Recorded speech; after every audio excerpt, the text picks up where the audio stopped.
Thank you for watching, parents of Sagittarian children. This is your reading for May 27th through June 2nd. I'm not, this isn't a difficult read, but it just took me a moment to kind of get a gist of what was going on and what was the understood or implied message.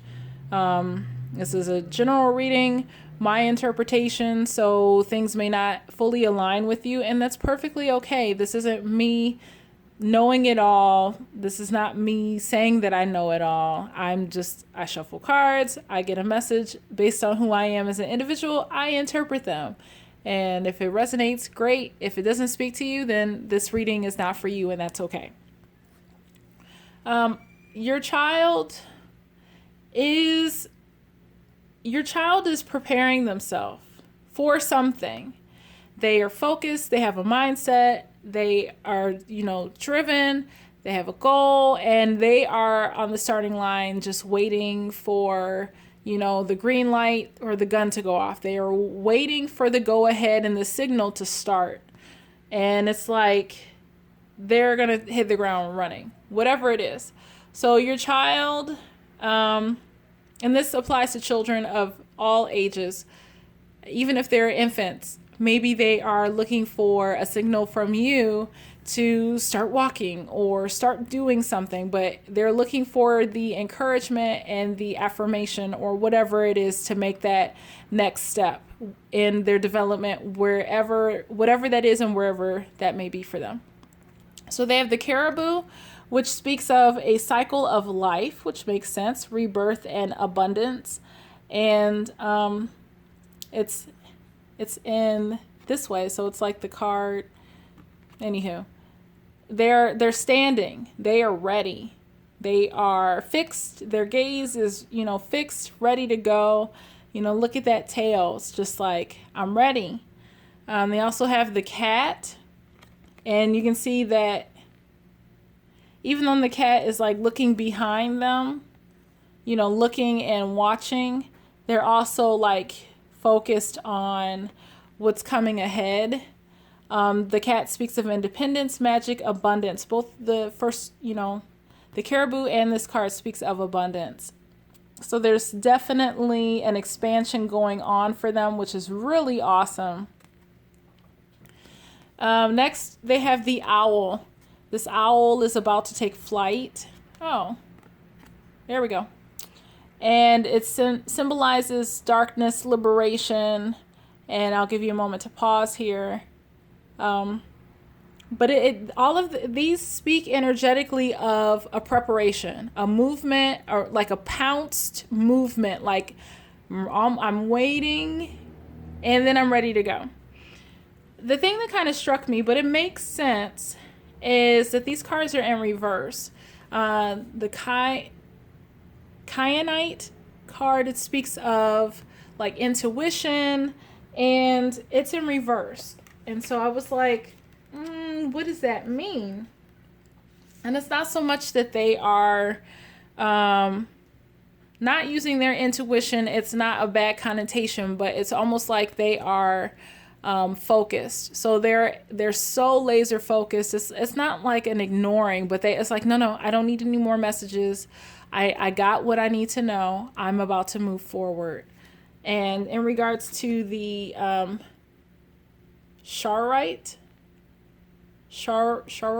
card in reverse, I think that spoke of something to do, yeah, that's kind of acceptance, generosity, clarity, inner vision. And it's not, they're rejecting stuff that doesn't make sense to them, that doesn't serve their focus. Like they are so fixed, so laser focused on whatever it is that they're going to accomplish. Anything that disagrees with that, anything that hinders or gets in the way, nope, sorry, not listening. I already got my mind made up. I'm already going to do what I know I need to do to move this thing forward. Thank you, no thank you, I'm good. So however this sits with them, regardless of the age, that's kind of the impression that I get for your child for the week of June 2nd, your Sagittarian child. Moving forward, I think the rest of this is partially a team effort, but it also speaks to you individually, because you are loyal. You are loyal to your child. You are loyal to your own goals. You are loyal to the prospects and the things that you see. You are loyal to the perception that you have. However, you're procrastinating. There's something that you need to work on, and you know what you need to do. You know what the end goal is, but you are refusing to act. Maybe there is doubt that you are enough, but be encouraged that you are. So I'll just leave that right there so that you can pause and read it. But you're not being honest with yourself. I almost feel like you're in denial and lying about the fact that, oh, no, I got time. No, I'm not putting anything off. Oh, of course you are. Yes, you are. You are not being honest with yourself and what you are doing, your motivations, your goals, and we'll put this so you can see it.